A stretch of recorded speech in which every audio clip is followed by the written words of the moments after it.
Hello मेरे प्यारे बच्चों, तो अब हम आ गए क्वेश्चन नंबर 1 ऑफ एक्सरसाइज 6.2।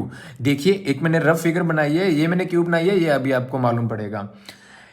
क्या कह रहे हैं, find the values of X and Y then show that A B parallel C D. यहाँ इस फिगर में ना एक्स एंड वाई के वैल्यूज फाइंड करनी है। वैल्यूज फाइंड करने के बाद बच्चों ये साबित करना है कि A B parallel C D है। देखिए, ये मैंने डायग्राम क्यों बनाई थी। अगर दो पैरेलल लाइंस होती हैं और कोई लाइन एक ट्रांसवर्सल उनको कट करती है तो हमें ये मालूम पड़ेगा कि ये दोनों बच्चे एक जेड बन रहे हैं ना। देखिए, थोड़ा सा मैं शेड कर देता हूँ, ये एक जेड बन रहा है और जेड की ये जो दोनों एंगल्स होते हैं ये होते हैं ऑल्टरनेट इंटीरियर एंगल्स। अगर ये दोनों एंगल्स सेम हो जाएं तो हम ये भी बोल सकते हैं कि ये दोनों लाइंस पैरेलल हैं। उसी तरह यहाँ जो एक्स एंड वाई है ना, हमें इसको बस सेम प्रूव करना है। अगर एक्स एंड वाई सेम आ गए, इक्वल आ गए, तो मैं डायरेक्टली लिख सकता हूँ कि A B parallel C D होगा, बिकॉज वाई से वर्सा भी ट्रू होगा। देखिए, अगर A B parallel C D होता तो एक्स एंड वाई इक्वल होते, because these are alternate interior angles है। अगर एक्स वाई इक्वल है तो A B parallel C D भी तो हो सकता है, हम ऑपोजिट कर सकते हैं। तो देखिए, लिखे कैसे, इसको शुरू कैसे करें। सबसे पहले तो बच्चों x plus 50, angle x plus 50 is equal to 180। x एंड 50 देखिए एक ही लाइन पर, अगर हम यहाँ देखें ऐसे, यहाँ 50 है बच्चों, यहाँ x है, x एंड 50 दोनों एक ही लाइन पर हैं, तो इन दोनों का सम क्या होगा 180। एंड प्रॉपर्टी आपको पता है बच्चों, लीनियर पेयर, यहाँ angles on a straight line, कुछ भी दोनों में से लिख सकते हैं।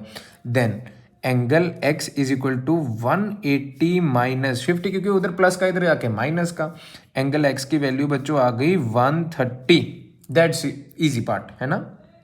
अब हम चलते हैं y एंड 130। देखिए बच्चों, दोनों क्या हैं, वर्टिकल ऑपोजिट एंगल्स हैं। विल वेरी गुड, अगर आपको पता लग गया तो शाबाश बच्चे, आपको यानी कि एंगल्स अब फाइंड आउट करने आ रहे हैं। देखिए ये y एंड 130 एक दूसरे के आमने सामने, और इस पोर्शन में देखिए एक x भी बन रहा है। अगर इतना पोर्शन पे आप कॉन्सेंट्रेट करें, और x के आमने सामने वाले एंगल्स क्या होते हैं, इक्वल होते हैं, तो यहाँ हम लिखेंगे reason vertical opposite angles. Vertical opposite angle same होते हैं ना, इनका सम 180 नहीं होता, गलती से 180 मत लिख दीजिएगा, ठीक है। Vertical opposite angles are same. Now angle x is equal to angle y, because these two are 130 degree. Therefore A B parallel to C D, because हम ये लिख सकते हैं बच्चों, because angle x and angle y are alternate interior angles, alternate interior angles। अगर बच्चों ये पूरी लाइन नहीं लिखनी तो भी कोई दिक्कत नहीं, अगर आपने ऐसा भी लिख दिया ना, angle x is equal to angle y and A B parallel to C D, पूरे नंबर मिलेंगे, कोई भी नंबर आपके कट नहीं होंगे। तो इसी के साथ हमारा पहला क्वेश्चन तो खत्म होता है। बहुत ही इजी क्वेश्चन था। अब हम चलते हैं बच्चों नेक्स्ट क्वेश्चन की तरफ। आई होप आपको समझ में आ गया होगा। अगर फिर भी नहीं कोई पार्ट समझ में आता, आप बच्चों कमेंट सेक्शन में ज़रूर बताइए मुझे, मैं एक नई वीडियो अपलोड कर दूंगा, ठीक है बच्चों अब हम कर रहे हैं क्वेश्चन नंबर 2। देखिए क्या कहते हैं इसमें, in figure A B parallel to C D. यहाँ जो ए बी है वो सी डी के पैरेलल, सी डी है वो ई एफ के पैरेलल। ऑल्सो हमें ये दिया हुआ है कि y ratio z is equal to 3:7। तो सबसे पहले जब भी रेशो लिख के देते हैं तो हमें क्या करना चाहिए, लेट द कॉमन रेशो लिखना चाहिए। Let the common ratio is equal to x। अगर कॉमन रेशो को x के बराबर लिख लेंगे तो बच्चों y जो पहले था वो पहले नंबर 3 के बराबर होगा, यानी कि 3x, एंड जो बाद वाला लेटर z वो हो जाएगा बच्चों 7x, ठीक है। अब इस लाइन पे देखिए ई एफ पे, यहाँ मैंने ना बच्चों एंगल 1 लिख दिया। Angle 1 plus angle z must be is equal to 180 degree. आपको पता लग गया क्यों, क्योंकि एक ही लाइन पे बच्चों अगर 2 एंगल्स आ रहे हो या 3 आ रहे हो या 4, उन सबका सम क्या होता है 180, और प्रॉपर्टी लग जाती है लीनियर पेयर या angles on a straight line, दोनों में से आप कोई भी लगा सकते हो। अब 1 and y are equal, 1 and y equal क्यों है, उसका रीजन बच्चों आ जाएगा, because these are corresponding angles. देखिए, कॉरेस्पॉन्डिंग एंगल्स अगर आपको नहीं पता लगे तो मैं एक बार फिर से दिखा देता हूँ। 2 पैरेलल लाइंस हैं, उनमें एक ट्रांसवर्सल है, तो जो दोनों सेम तरफ होंगे ना, एक ही साइड पे ऊपर की तरफ, उनको हम कॉरेस्पॉन्डिंग एंगल्स भी बोल सकते हैं।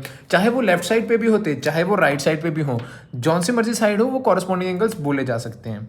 नाउ एंगल 1 की वैल्यू तो हमने यहाँ से निकाल ली। देखिए एंगल 1 की वैल्यू हम लिख सकते हैं 180 माइनस z। तो यहाँ एंगल 1 को हम फिल कर देंगे, 180 minus Z is equal to angle Y. Z की वैल्यू बच्चों 7x, वाई की वैल्यू 3x। अब फिल करना है बस इसमें, और क्या है देखिए 180 minus 7x is equal to 3x। 7x यहाँ माइनस का, उधर जाके बच्चों प्लस का, प्लस होने के बाद जो आंसर आ जाएगा 180 is equal to 10x। Now मैं डायरेक्टली बच्चों सॉल्व करके इसका आंसर लिख दूँ। इसका आंसर जो आ जाएगा that will be x is equal to, देखिए 10 इधर मल्टीप्लाई में उधर जाके डिवाइड, तो x की वैल्यू बच्चों आ गई 18। अब x की 18 आई तो z की वैल्यू ऑटोमेटिकली क्या आ जाएगी 7 into 18, and 7 into 18 is equal to 7 8 56, 7 1 7 and 5 126 degree. अब मैंने z ही क्यों निकाला, मैंने y क्यों नहीं निकाला, इसका कारण अभी आपको पता लगेगा। देखिए यहाँ बच्चों लिख देता हूं मैं, since AB is parallel to CD, है ना, AB हमें CD के पैरेलल दिया हुआ है, and CD is parallel to EF, therefore AB must parallel to be EF। देखिए AB CD के पैरेलल, CD EF के, तो यहाँ बच्चों EF, तो EF भी तो AB के पैरेलल होगा, है ना, सिंपल से कॉमन सेंस की बात है। अब बच्चों देखिए z निकालने का कारण क्या था, यहाँ x यहाँ z, ये दोनों क्या हो जाएंगे ऑल्टरनेट इंटीरियर एंगल्स। तो अभी यहाँ क्या लिख सकते हैं, angle x is equal to angle z। Reason बच्चों ऑल्टरनेट, देखिए z बन रहा होगा तो आप ध्यान रखिएगा कि ऑल्टरनेट इंटीरियर एंगल्स लगेगा। इस एक्सरसाइज के ना हर एक क्वेश्चन में आपका लगभग ये ऑल्टरनेट इंटीरियर एंगल्स वाली प्रॉपर्टी काम आएगी। तो ऑल्टरनेट इंटीरियर एंगल्स, ये चीज़ आ गई। देन x की वैल्यू जो z की आई थी ना 126, वो सेम आ जाएगी। इससे हमारे पास ये एंगल आ गया 126 डिग्री।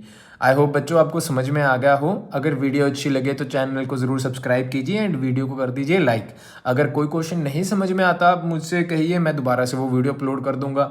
ठीक है बच्चों, ऑल द बेस्ट एंड मिलते हैं थर्ड एंड फोर्थ क्वेश्चन के साथ।